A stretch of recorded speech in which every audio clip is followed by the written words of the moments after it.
This is Leisha Holmes, and I'm your host on the Recruiters Recruitment podcast. And do you know, sometimes when you feel like you really know somebody because you've been following them avidly for years, but you actually realize you've never actually spoken. We've nearly met in real life earlier on in 2024, but for the first time to the Recruiters Recruitment podcast, I would like to welcome the globally renowned Angela Cripps, who is the MD and founder of Recruiting Gym, global trainer, management consultant, coach, NED, and mentor, and all-round amazing human being and fellow Gemini, apparently. Welcome to you today, Angela. How are you?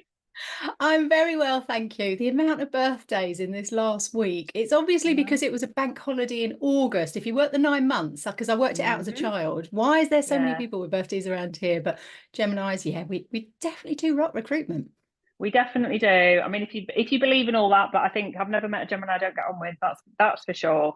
So I can't believe that people might not know who you are because you have got a global audience. But for those who are not yet familiar with you, try and give us a potted history of your amazing 35 years in recruitment. Okay, so as most, I fell into recruitment. I was actually temping while I was doing my A-levels. I had 6 jobs while I was doing my A-levels. Wow. Was one of them. And so when I needed a job at 20, I went back to them, walked in, said, can I have a job that's not to do with sales? I'd been commission only as a financial advisor doing sales for 2 years. 7 hours later, I ended up as a recruitment consultant. So 7 hours of interviews and trying to put me off. But once I realized, wait a minute, this isn't just sales. This is an amazing opportunity, and grabbed it with both hands, worked with a fantastic team, 11 women, very, very fabulous, glamorous, amazing. So got to work with all of those. Worked in 5 different locations for Blue Arrow over 13 years, ended up in the training Wow. department. But my first interview, I said, have you got a training department? And they went, you know what? We've got an internationally renowned training department that have won awards. And I was like, right, yeah, this is the place for me, because I'd Wow. been training in my job before and I'd loved it then. So yeah, that's how I ended up in training and development. And that was 20, oh my goodness, 25 years ago now. Wow, a very long time ago. And since then, you've obviously, like you say, you've traveled the world. I think when I was talking to you off camera about where our listeners are, I think you've inhabited every single continent on the planet, haven't you? Well, that was the great thing, because I was told, I used to go to psychics every year and I just used to do it as entertainment, but they were Mm. right so many times. And one Right. told me when I was 23 that I would end up in training and I would travel the world with it. And I thought, well, I can't do that. I'm working for a company. How do you travel the world as a trainer? But I ended up loving it. Wow. So That's yeah, just connecting with people on LinkedIn, all for free. Thank you, LinkedIn. In 6 different locations I started with that I'd wanted to go to. I'd worked in Hong Kong and Dubai with Mace, the okay. construction people, and their in-house recruitment team. Yeah. Got the bug for it there. I'd worked all over Europe with Lander Associates, but had not gone further afield. And then when my daughter went to university, I thought, great, I've got 3 years where not really any ties. She's not going to be around a lot. Let's go. Because I was always working. My friends Mm. went to uni, they did the year out, gap years, got traveling. I missed all of that. Yeah. When it came to my sort of mid to late 30s, I was suddenly like, right, okay, let's get Now out it's there. your time. What's there? I And didn't Far realize. East, Well, I didn't APAC. realize. We'll come back to your story in a second, but I didn't realize what a collision of our stories there are because I'm exactly the same. I started work at 20, Yeah. having done my A levels, and I always worked all the way through. And I just found that really interesting. We'll definitely have to have another conversation off camera about that. So, returning to your daughter's gone to university, you've got all this wealth of recruitment experience. So, what was your vision in terms of training and development? So, what were you offering in terms of, maybe compared to other people? Yeah. So it's the training with the consultancy and the coaching. Okay. I never liked going into a company, doing 1 day, leaving, and that was it. I didn't Mm, get any joy out of that. Yes, on the mm, day, but for me, yeah. it's always about seeing people grow and develop, and seeing companies grow and develop.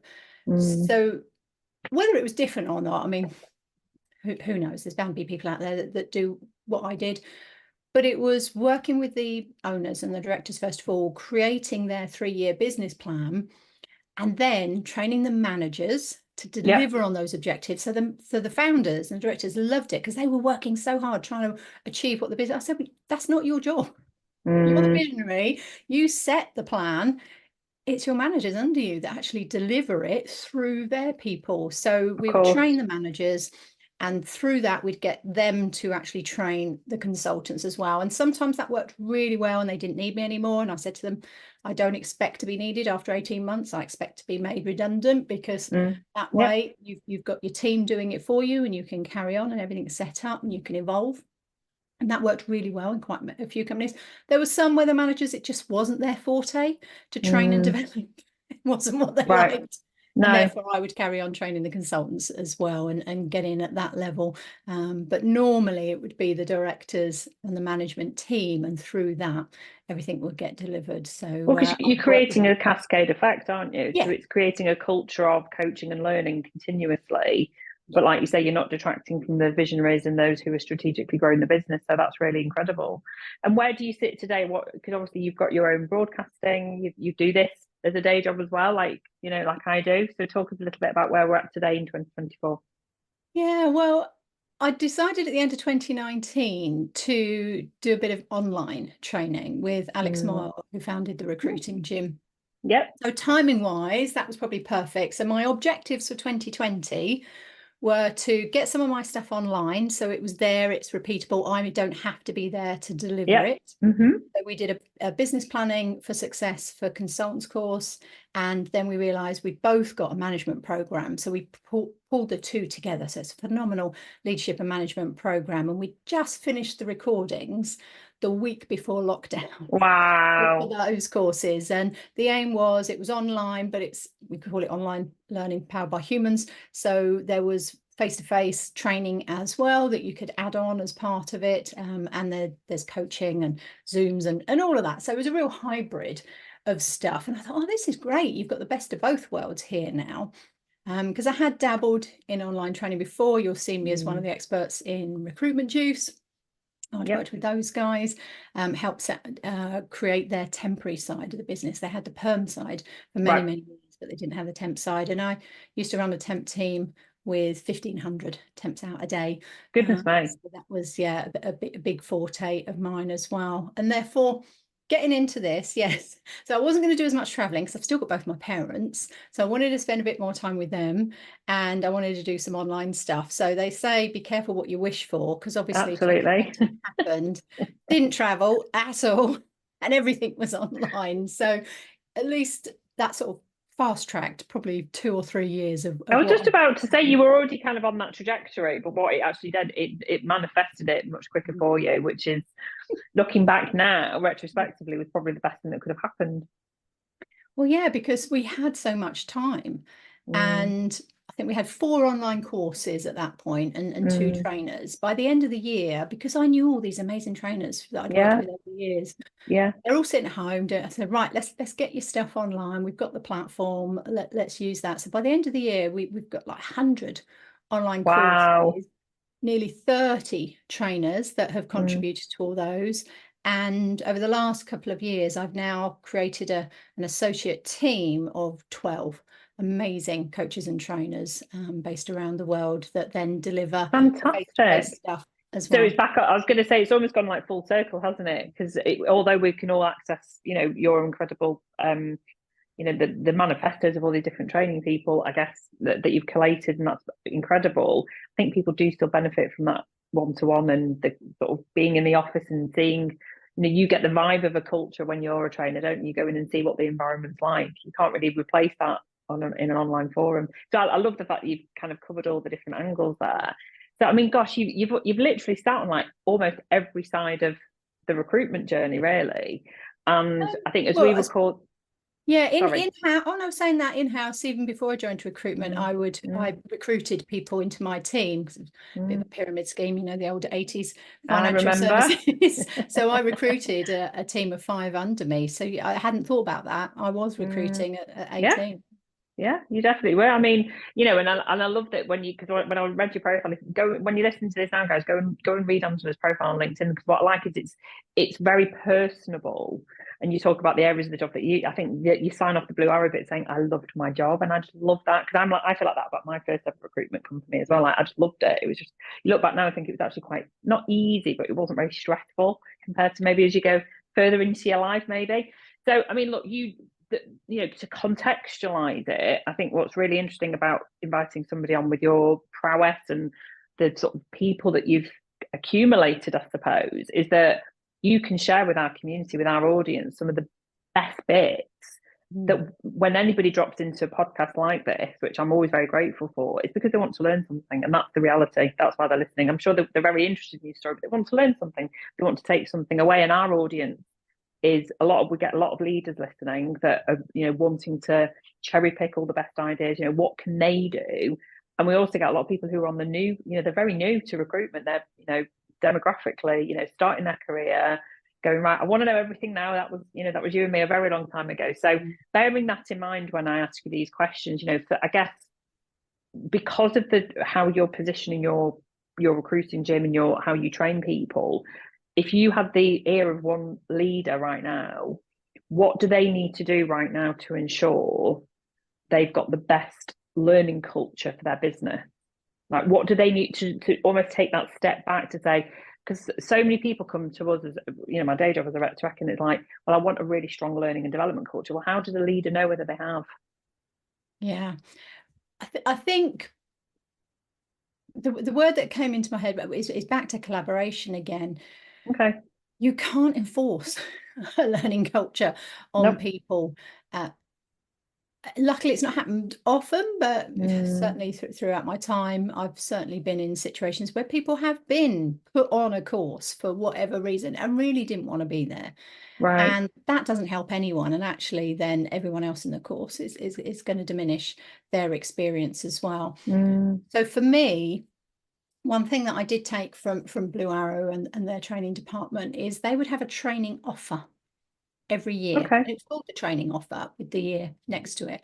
So come September, October, we'd actually all get together, and the training team, of which there were 23 at one point. Wow. I know, it was massive. That's amazing. I think there was about 8 when I started, but we got up to 23. It was a big old company.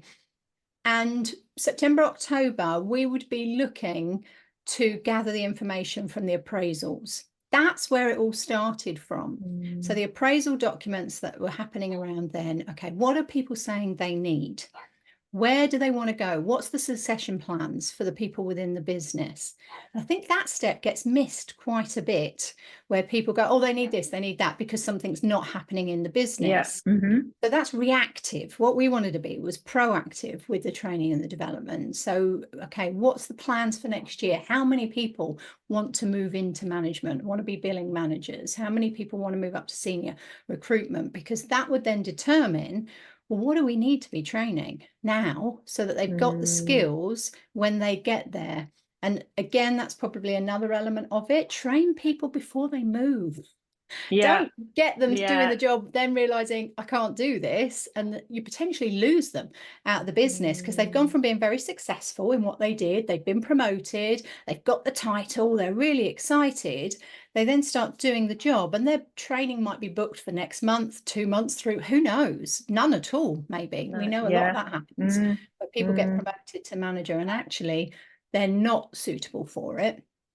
So what we want to make sure is start drip feeding what they're going to need, start giving them access to the training and to observing. I used to go off and observe people. If I set up a care desk, I knew nothing about care, so I went and spent a day in our Ealing branch because they had the biggest care desk in the company.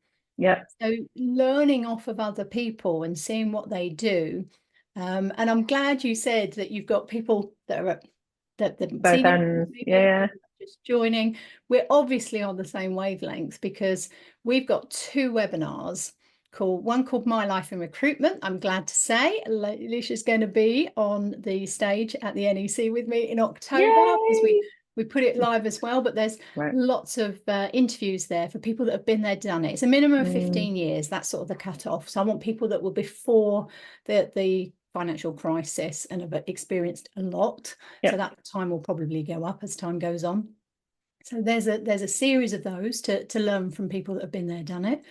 And then you've also got the Meet Your Recruiter, which a lot of companies hashtag Meet Your Recruiter. It's got its own hashtag now, where people are actually using that to introduce new people and utilizing them, getting them onto social media and posting right from the off. So we try to make sure that you're covering all bases, because people learn in different ways. So if you want a training culture, if you want people to be wanting to learn, then ask them first of all, find out, have those conversations, make sure you're doing appraisals, identifying what routes people want to take, so you can be pre-warned of what you're going to need. You can plan your training offer for the next year. That should be in the onboarding of a new employee. If we're talking about the meet the recruiter level, the trainee level, that should be before they've even set foot through the door. Otherwise, you're just in reactive mode the whole time. Yeah, I mean, we I've been writing onboarding programs for over 20 years now, and get that right can make a huge difference. Yeah, we know it's a tough job. We know we lose a lot of people in those first 6 months because they don't realize what a tough job. And the reason it's a tough job, it's like 15 jobs in one. I used to say 10, but I put a post out on LinkedIn a couple of weeks ago and said, right, what are we missing? And there was at least another 5 in there. It's always evolving. Anyone that says we're just telesales, you can get to the back of the room. No. So being able to do all of those jobs to a competent level, my goodness, which is why we never stopped learning. That training offer, we could go and pick, what do we want next year? So every time we had an appraisal or quarterly business reviews, we could look at the training offer and say, right, these courses are coming up, these are available, we want to go on these, I would like that, please. So it's like a menu that you've got that you can choose. So go and ask your people, give them an offering that's relevant to them, but also relevant to where the business wants to go. And do it in different ways. Do explore, because some people love the 2-hour Zoom. We don't tend to do more than 2 hours at a time on a Zoom. Others will love the whole day in a classroom, learning and filling it up. Others want to do it at their own time, online. In their own time. You've got different learning styles, like you have everything. But I think I love that. That was quite a mammoth answer, really, to quite a sort of simple question, I suppose. But I think it's really important to set the scene, because I imagine that there are people listening where they have been on a course, or they have been in training academy with somebody who's a bit more reluctant, and I agree, it does create quite a toxic effect. It's not a great effect, but you always have to go back a step and uncover why is that. And I do actually really genuinely want to say, I imagine there are a lot of leaders who are probably fessing up here going, I don't think I've ever actually asked what people need from this. I think we're just naturally, because we are always working at pace. It's such a competitive job that we do, regardless of what you recruit or how you recruit or where you recruit in the world.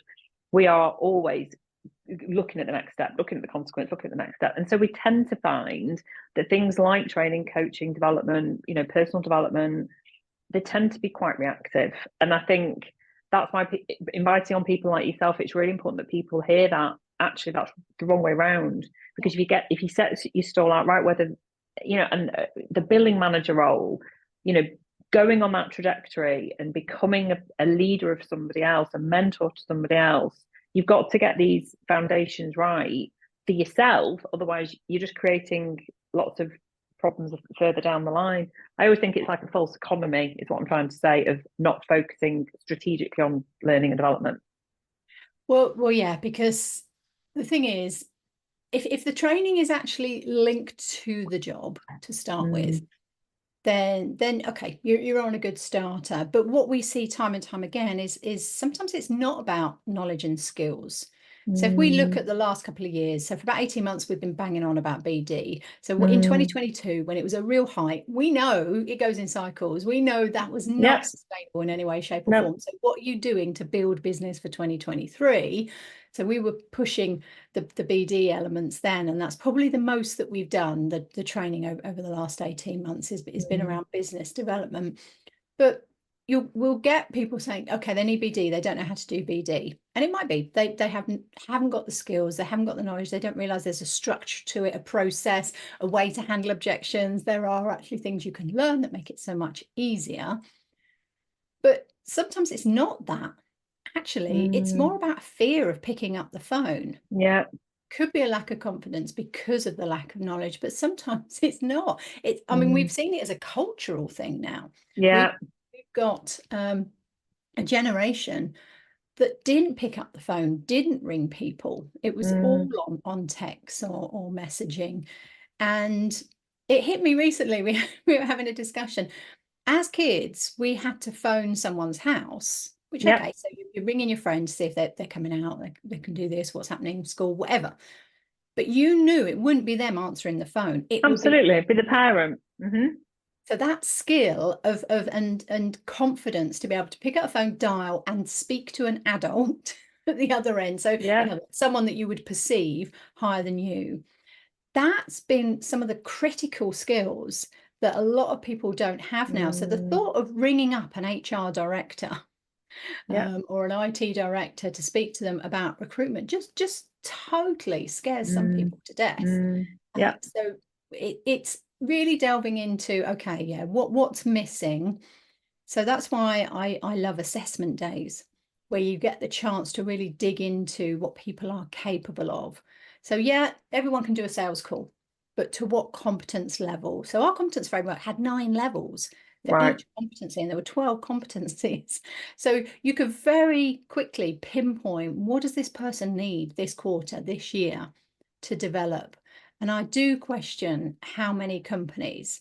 Now that obviously was a large company with a lot of resource, but it doesn't matter.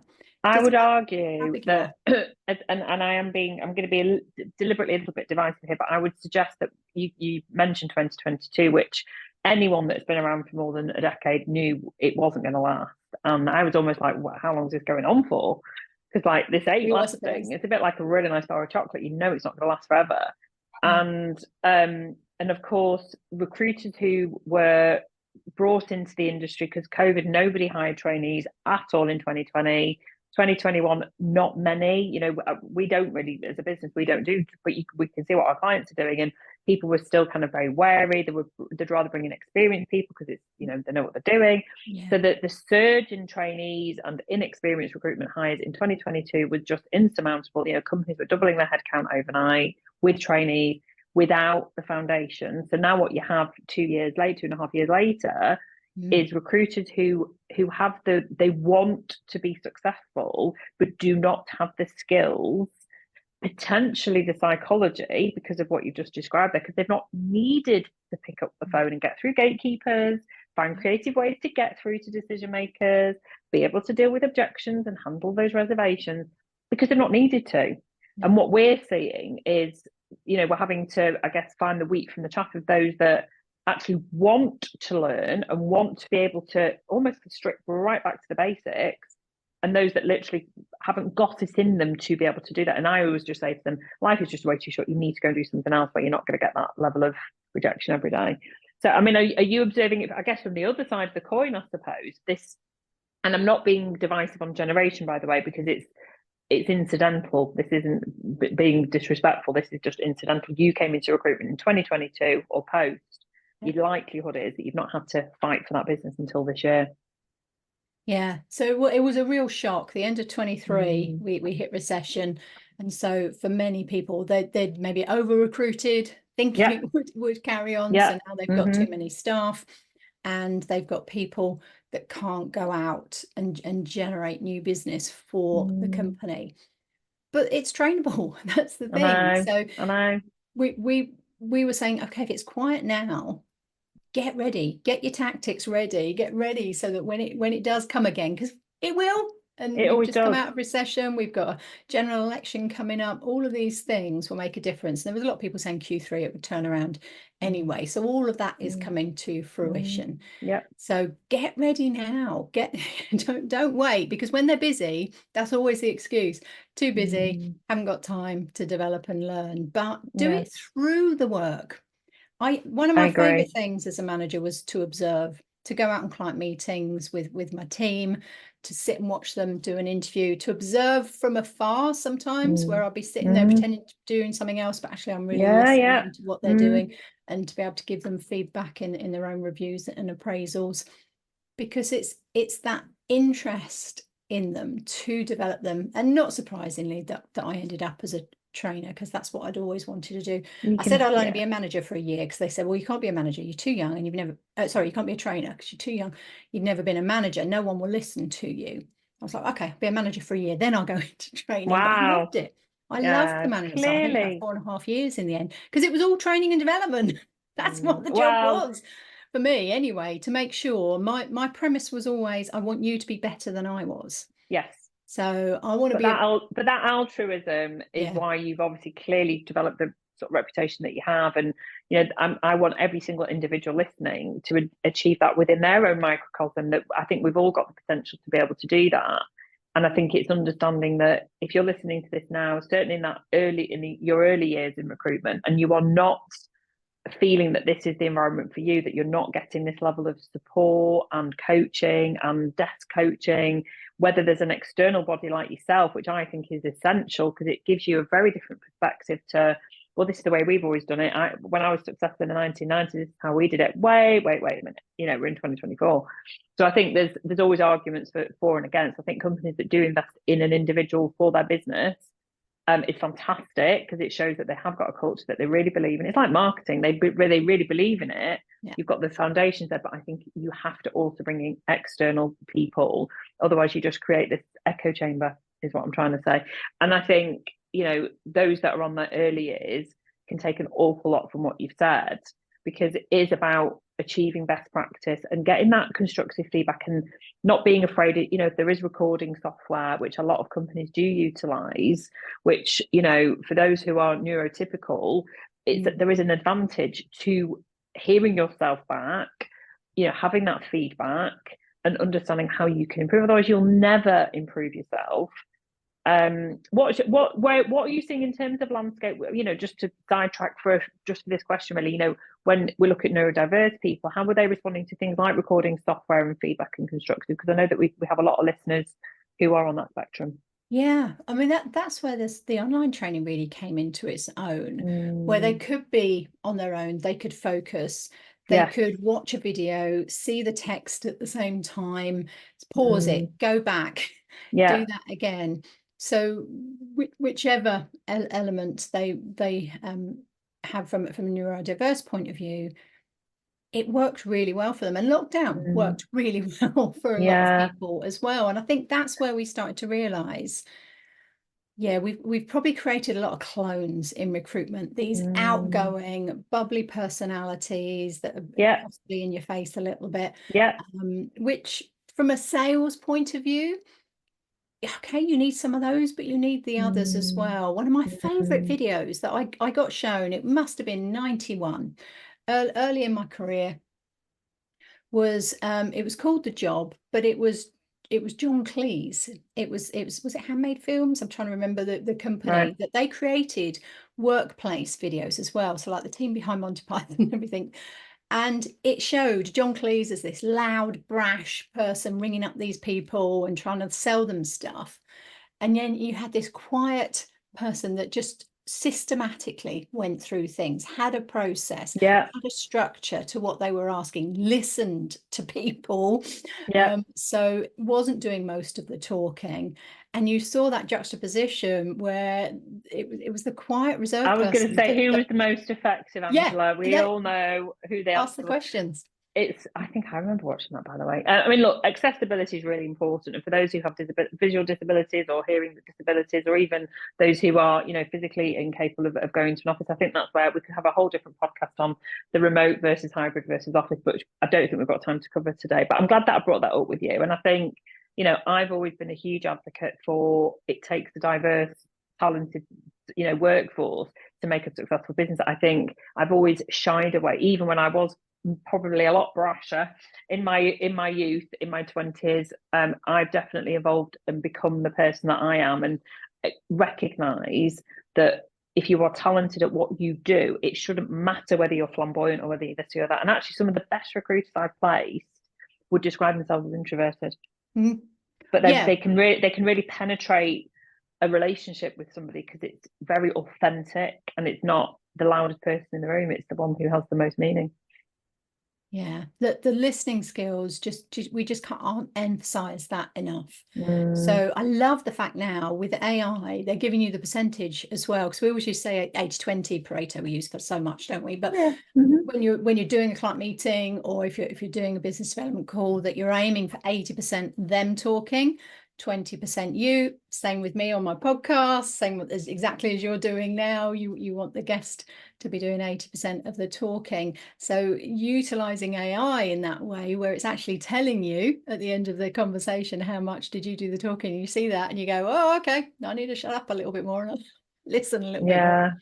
Yeah, no, I agree with you totally. And it's a bit like watching a football match, isn't it? Knowing who's had the possession and seeing at the end of it. So I think it's really intriguing. But, good listening skills are they teachable?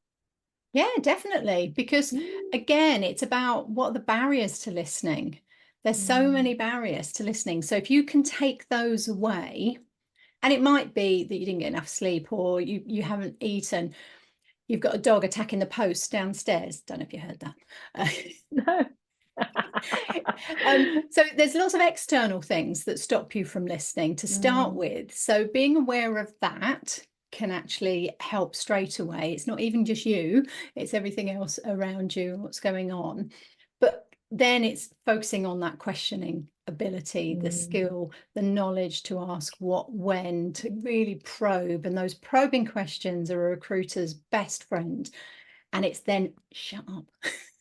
Let them answer. Absolutely brilliant advice. And just you saying all that last bit, it takes me right back to the start of my career 26 years ago, that being able to ask a question and then shutting up and being an active listener and not just waiting for them to finish to say the next bit is a life skill to learn. And it's not just as a recruiter, we're enhancing your skill to it. As a human being, you will become a much better listener and a much kinder, more compassionate listener. And you'll be surprised at how more effective I think you are as a communicator. People always think recruiters like to talk more, but I think we actually listen more, the ones that are successful and endure. I'd agree with that. So if we can get that in that initial onboarding part we talked about earlier, that first 6 months, really critical. At the 6-month point, and we used to always have probations at 3 months. I think that's way too short for a recruiter. Yeah. We always pushed it for 6 months, and I think that's more the standard now, from what I've seen in the industry anyway. Yeah. So 6 months, 3 months, you want to know what you're doing. By 6 months, you want it to be working well for you. So I don't expect you to be able to do it all by 3 months, but I want you to know it all by 3 months. Of that sort of first year's recruiter, of course, there's so many levels to it, but let's get that starting point to it. And then I want them at 3 months to look back and go, okay, this is my plan for months 4, 5, and 6. And they present that as part of their onboarding process. They have to do a presentation. They have to analyze what they've done. They have to work out, well, what do I need to do to pass my probation? If they don't know, you've not done your job, because those expectations should be there, not even from day one, from the interview, from the offer. This is what we're going to be doing with you in the first 6 months. So if you've got that schedule written out, if you've got the objectives, what you want them to achieve, if you've got all of the training and the development set up, and you mentioned earlier about getting external people in. Yes, but you don't even have to pay for that either. We talked about the Recruitment Expo. I've been doing sessions there at Birmingham for a good 10 years now that it's been there. So there are 20 free training sessions on those 2 days that you can go and access from external people. So obviously there are companies out there. We offer 8 pro bono courses. There's 500 sessions there. I'd forgotten about that. There we go. Not the Recruitment Expo. Use us. There's so much. Well, I was going to say, but do both. Listen to this podcast. Go and listen to all the other podcasts out there. I think that's the reality. But I also really want to hone in on the leaders listening. It absolutely is your responsibility to ensure that you have got this set out, and it's not just an off-the-shelf thing. It has to ensure that every single individual that you choose to hire and that accepts your job, from literally offer acceptance, has got this expectation mapped out for them, so that it's not just oh, by the way, you're doing this on day one. We know it makes a difference. The company I worked with down in Bristol and did their onboarding program for them, they were then recruiting, like you saying, they wanted experienced people. They were a more exec search firm, quite high level. So they were bringing in people who experienced. This person had 5 options to choose from. 5 companies wanted her. Wow. And there were big corporates. This company was a small company of 10 and thought we've Wow. got no chance. But because during the interview process, they'd showed what their induction and onboarding program was and what they were going to Absolutely. cover with Yeah. them and what they were going to do. She specifically said, I chose you because of that. Because of I that. Yeah. knew exactly what I had to do in those first 6 months, and I knew you were going to support me through it as well.